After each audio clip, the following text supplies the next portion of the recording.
Are you worried about finasteride side effects ruining your health, your energy, or even your sex drive? Bro, I get it. When I first started taking it, I was hit with some nasty side effects. And to be honest, I thought my only two options were to keep taking it, keep my hair, but have no sex drive for the rest of my life. Or to quit taking it and be bald for the rest of my life. Not the best options to be left with, I know. But here's what I didn't know, and here's what you probably don't know either. Finasteride side effects are not inevitable. I know this because I figured out exactly how to prevent them, and now I don't experience them at all, while still consistently taking finasteride and still experiencing the benefits. So if you want to know how to take finasteride and get all the benefits without the downsides, keep watching, because nobody else is talking about what I'm about to tell you. What if the solution to your hair loss also had the potential to screw up your body in ways you weren't expecting? Would you still take it? Because this is likely the biggest fear you probably feel when you hear about finasteride. This is the exact fear I had. I mean, you obviously want to stop your hair from falling out, but you've also heard all the horror stories about side effects, and now you're stuck in limbo. If this is you, keep watching, because as I've said, I've been on this stuff. I'm gonna break it all down for you, what it is, how it works, and most importantly, whether it's worth it. But before we get into all of that, let me make one thing clear, bro. I'm not a doctor. I'm not here to give you medical advice. What I am here to do is share my experience and everything I've learned along the way, so you can make an informed decision for yourself. So with that being said, what even is finasteride? Well, it's a medication designed to block DHT. If you don't know what DHT is, in simplest terms, this is the hormone responsible for your thinning hair. This is why finasteride is so effective, because when you take it, it causes your body to produce less DHT, which as a result slows down your hair loss, and in many cases, like mine for instance, even helps regrow your hair. Fun fact, it was actually originally created to treat enlarged prostates, but researchers happened to notice that men who were taking this were regrowing their hair, so it ended up being repurposed as a hair loss treatment under the name Propecia. I bet you didn't know that, and you probably didn't care either. So if you want to get it, you have two options. You can go the prescription route through a dermatologist or general doctor, or you can go through online telehealth services like Keeps or Hims. There are also generic versions available with a prescription at most pharmacies that you can get that work exactly the same and can sometimes even be cheaper. Now, let's talk about the interesting stuff, the pros and the cons of finasteride. So the biggest pro is it works. This is where I was before I started taking finasteride, and this is where I am now. That is proof enough. Now, if you're in the early stages of hair loss, finasteride can slow it down significantly and even bring back some lost hair. Another huge benefit is that it's easy to take. I don't know if my camera's gonna zoom in on this correctly, but the pill is super small, as you can see, and depending on your dosage, you won't even have to take it too often. But here's the downside. The reason so many guys hesitate to take it: side effects. Some men report low libido, erectile dysfunction, brain fog, and mood swings, and that's enough to scare a lot of people off. It almost scared me off. But here's the thing, not everyone gets side effects. In fact, the vast majority of men don't. And I'm going to prove this to you because with the help of ChatGPT's deep research feature, I was able to compile most of the data from several scientific studies on the web around finasteride's side effects in men.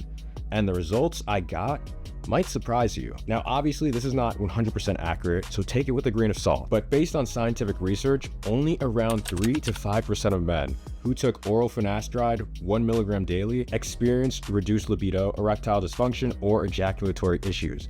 And when it came to overall side effects, around 10 to 15% of men reported some kind of mild side effect, like a headache or stomach issue. Now, I do want to point out that in extremely rare cases, being less than 1%, some men did experience persistent side effects called post-finasteride syndrome, which honestly sucks because this basically means their sex drive never recovered to the extent that it was before. That is tragic.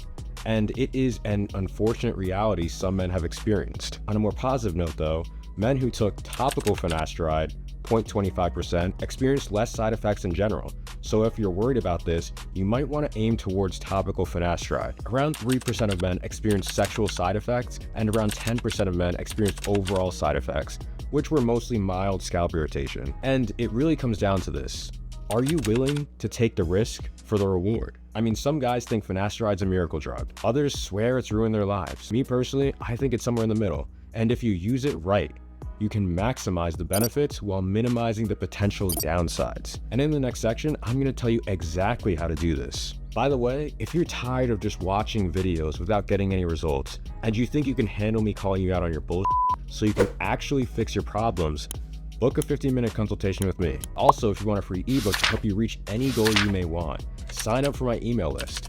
Finally, if you got a quick question, drop it in the comments. Have you ever thought about what it would feel like to have zero sex drive? Like, imagine waking up one day and just not caring. No urges, no desires, nothing. You're with your girl or a girl, but you're just not interested. Sounds crazy, right? Well, that's exactly what happened to me when I first started taking Finasteride. And trust me, it was not fun. But here's the good news. I figured out how to reverse it and ultimately stop it for good. Here's how I did it. So just to give you some context, I've been on oral Finasteride for about 2.5 years now. And in that time, I've only experienced side effects twice. The first time was a couple of months after I started. I was taking the standard recommended dose, which was 1 tablet a day, and at first, everything seems fine. But after a couple of months, I started noticing that my sex drive had completely tanked. And it wasn't like I couldn't perform or anything, but I just felt like a sexless being. Like, I literally had no real urge to be with my girlfriend sexually. And it was honestly kind of disturbing. But once I realized what was happening, I immediately stopped taking Finasteride and started researching how to reverse the side effects. Luckily, I saw that most people online said that once you stop, your sex drive eventually comes back. So I waited it out and I prayed to God that I wasn't going to be like that forever. And for the next 1.5 months, I avoided Finasteride like the plague. And thankfully, my sex drive returned back to normal. But I eventually started experiencing another problem: hair loss. My hair started thinning again. And because I'm stubborn, I wasn't about to just let that happen. But at the same time, I was also afraid to take Finasteride again and experience the side effects. So I reached out to my dermatologist and he suggested that instead of taking it daily, I try a lower dosage. After he suggested that, I settled on taking it 3 times a week. And sure enough, within a few weeks, my hair became thick again. And this time, no side effects. But because I was still paranoid about getting side effects again, I kept experimenting with lowering the dosage even more. I wanted to take the least amount possible while still getting the benefits. And after a lot of trial and error, I found my sweet spot, which I found out to be 1 milligram tablet a week, usually on Wednesdays. With this routine, my hair stayed thick and I had no issues. Problem solved, happy ending, right? Not exactly. Because after almost 2 years with no side effects, I made one more mistake and it brought back my worst nightmare: no sex drive. What was my mistake though?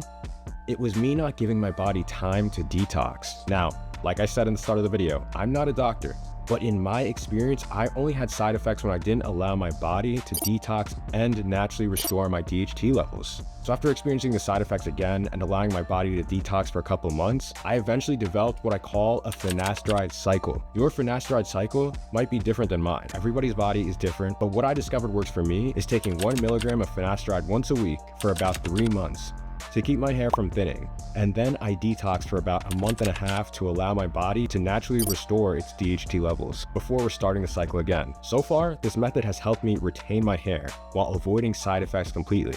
So if you're worried about experiencing Finasteride side effects, or if you've already experienced them, this is, in my opinion, the safest way to take it, bro. By learning your Finasteride cycle, you're gonna get to maximize your hair growth, and you're also gonna get to minimize the side effects. Simple. So to summarize all of this, if you want to use Finasteride without dealing with the side effects, instead of taking it every day like most doctors will recommend, take 1 milligram of Finasteride 3 times a week and see what that does for your hair as a baseline for a month.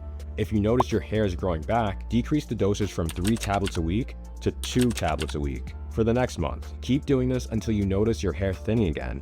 Then for the next month, increase the dosage back up by 1 until you notice your hair getting thicker again. You'll eventually find what I like to call your sweet spot.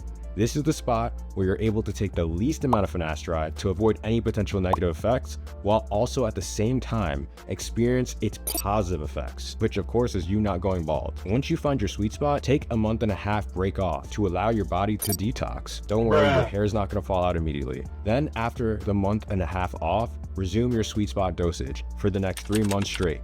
From here on, repeat the 1.5 month off, 3 month on cycle, and enjoy your full head of hair without side effects. This cycle has allowed me to keep my hair while avoiding side effects completely. So if you've been struggling with side effects or you're paranoid about getting them, don't worry anymore, because this method will be a game changer for you. But I should let you know that regrowing your hair isn't just about taking Finasteride.